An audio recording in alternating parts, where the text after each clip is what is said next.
When Moses was born, there was a law in Egypt that all the male children should be killed. But in the wonderful sovereignty of God, God put a little idea into the head of Moses' mother. Let's somehow save this child. Put it into a basket and put it in the river Nile, which is full of crocodiles, and pray to God to somehow protect this child, because otherwise the Roman soldiers are going to come and kill the child in any case. And pray that some Egyptian will pick up the child. And this woman, Moses' mother, did it because God had a tremendous plan for this little baby Moses. And Hebrews 11, it says it was the faith of Moses' parents that made them do it. When they saw that child, they somehow felt God has got a plan for this child. We can't let it be killed. We can't let the Roman soldiers come and kill it. You know, that's the attitude every person should have towards their child. I want to ask all of you sitting here, do you look at all of your children that way? No matter how many children you have?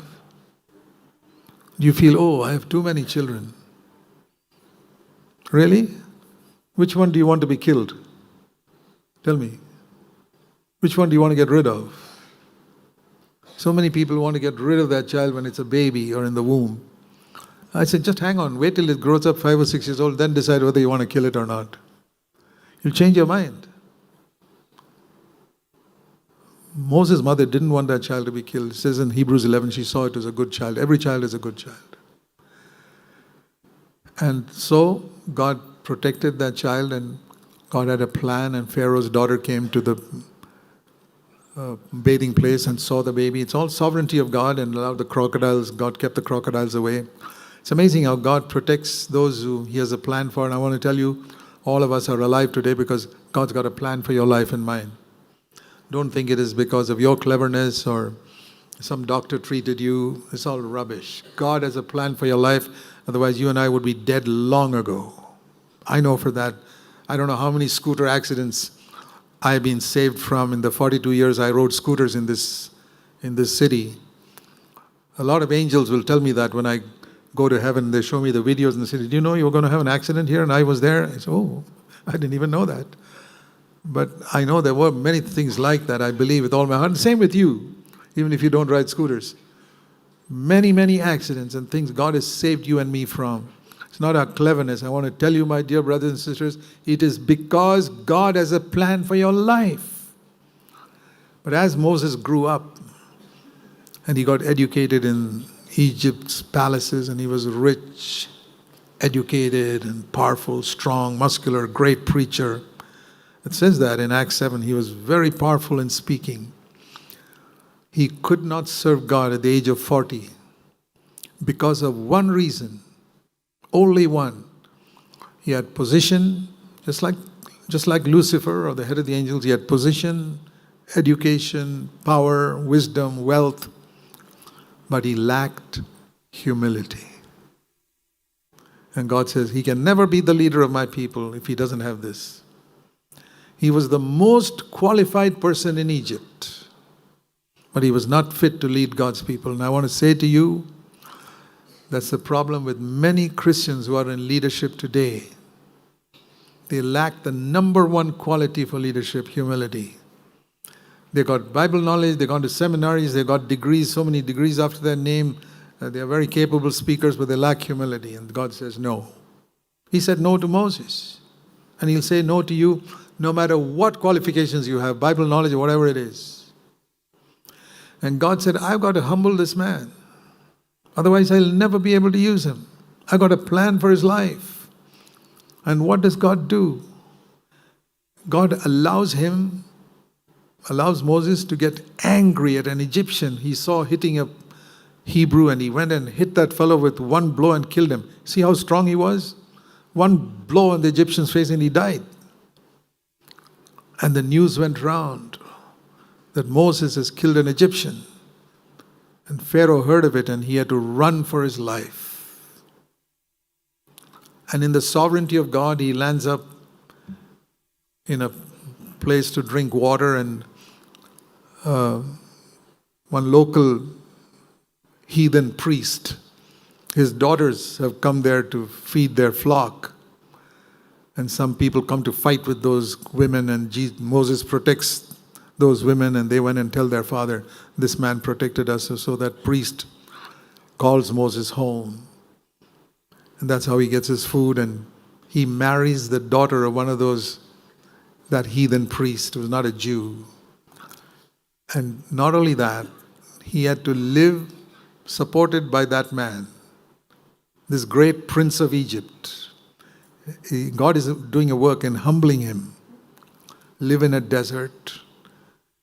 Get rid of your idea of a prince and be a servant of a heathen priest. Marry his daughter and live here, not for 1 year. I mean, to live in your father-in-law's house even for 6 months will be a torture for most people. Live in your father-in-law's house for 40 years.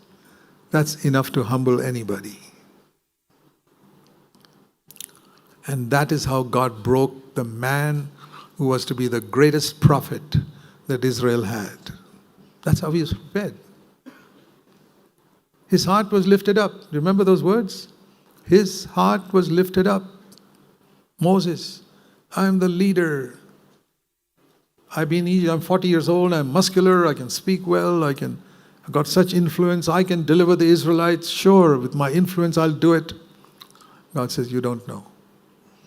He broke him so much so that at the burning bush, when God met with Moses and God said, you're going to deliver my people. You know what he says? Lord, I can't speak. You know, Acts chapter 7 says he was a powerful speaker when he was 40. What happened in the next 40 years? God humbled him so much that he said, Lord, I don't know how to speak. Please send somebody else. I can't speak. And he kept on saying that. It was not artificial humility. He really felt, I am incapable of doing this job. And I want to say to you, my brothers and sisters, it is when you come to that place that you have understood humility. I am incapable of doing this job of being a witness for Christ. I'm incapable of overcoming sin.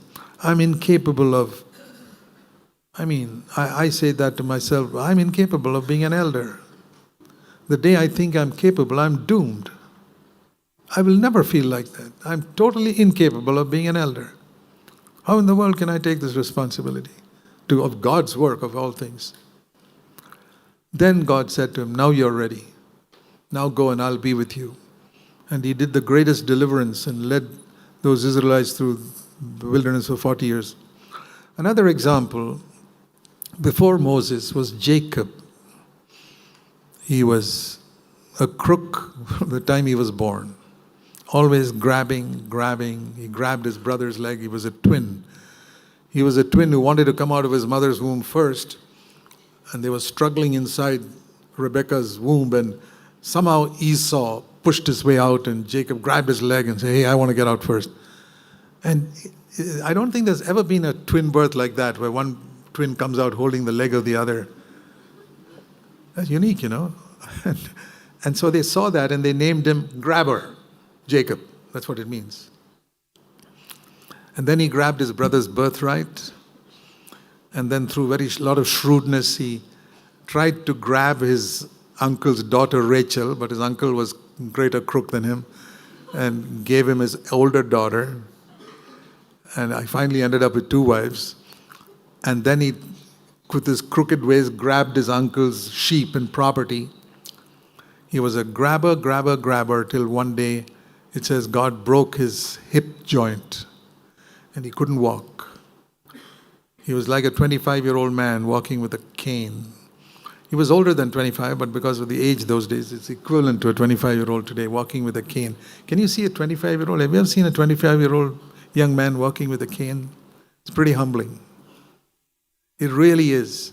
Any of you who are 25 years old, think of how you'll feel walking with a cane. I feel it's pretty humbling for me at the age of 80 to walk with a cane, leave alone 25 years old, and how God said, you got to walk with a cane. And Hebrews 11 says, he worshipped God leaning upon his cane. That cane that he leaned upon was a picture of, I've got to lean upon God all my life. And if you've learned that lesson, you've learned it. And God broke him. And then he told Jacob, now you are Israel, a prince of God. Till now you try to grab. You could not become a prince that way. So what is the lesson even in the Old Testament? What is God trying to do with man in order to accomplish his purpose? Break that pride, self-sufficiency, who you think you are.